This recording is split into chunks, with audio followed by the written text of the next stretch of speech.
Most people don't think about what they would do if medical help simply wasn't available, not delayed, not far away, just unavailable, because we're used to a system that responds. You call, you go, you wait, but eventually, someone helps. So the assumption becomes automatic, that help will always come, but that assumption starts to break the moment the system can't respond the way you expect, and when that happens, the situation changes very quickly. At first, it doesn't feel serious, maybe it's just a delayed a longer wait time. A busy hospital. No available appointments. So you adjust, you decide to wait it out, monitor the symptoms. See if things improve on their own, and sometimes, they do, but other times, they don't, and that's where the uncertainty begins, because without medical guidance, even small symptoms start to feel ambiguous. Is this something minor, or something that's getting worse? Should you act now, or wait longer? And without clear answers, hesitation becomes the default. So people try to handle it the way they know how.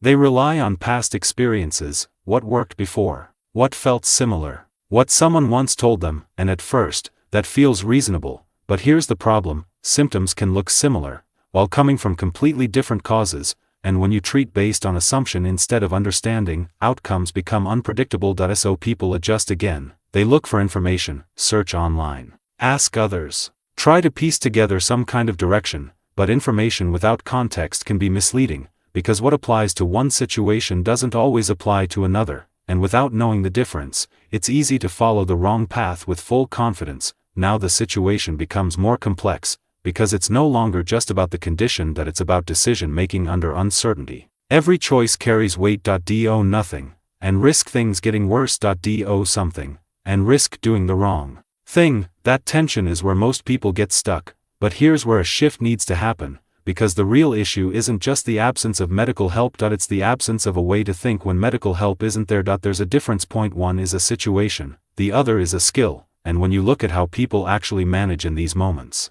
the ones who handle it better aren't necessarily the most prepared. They're the ones who understand how to interpret what's happening. They don't react immediately, but they also don't ignore signals. They observe, they look for patterns, they ask a different kind of question, not, what is this exactly, but, what is this doing? Is it getting better, worse, or staying the same? That single shift changes how decisions are made, because instead of guessing the exact diagnosis, they focus on direction, and direction is something you can actually track. For example, a symptom that is stable over time behaves very differently from one that is escalating, and that difference matters more than the label itself. But most people aren't used to thinking this way, because in a functioning system, you don't need to, you describe symptoms, someone else interprets them, someone else decides the next step, and that structure removes a lot of cognitive load. Without it, you're responsible for all of it, and that's where overwhelm begins. So people either freeze, or overreact. They either do nothing, or do too much.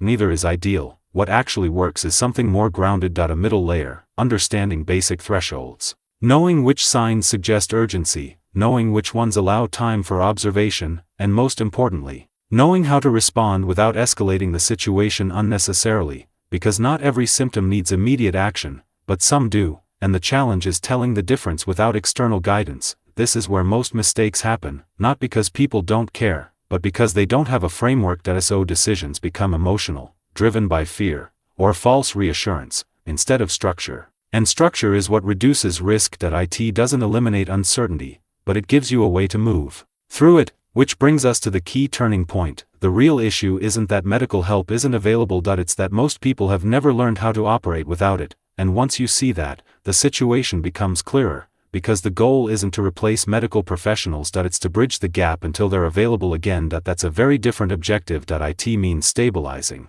not solving everything, managing, not mastering, and that shift reduces pressure, because now you're not trying to have all the answers. You're trying to make better decisions with limited information, and that's a skill. Point one that can be developed. Point one that becomes more reliable over time, because the more you understand how symptoms behave, how conditions progress, and how your body responds, the less reactive you become, and the more deliberate your actions are. That doesn't mean things become easy, but they become less chaotic, more structured, more manageable, and when a situation is manageable, you're no longer just reacting to it. You're navigating it. If you want to go deeper into this, there's a structured breakdown in the description that walks through how to think and respond in these situations step by step, and if you want more content that helps you understand how to deal with uncertainty in a practical way, consider subscribing. Because the goal isn't to eliminate risk, it's to reduce how much it controls your decisions.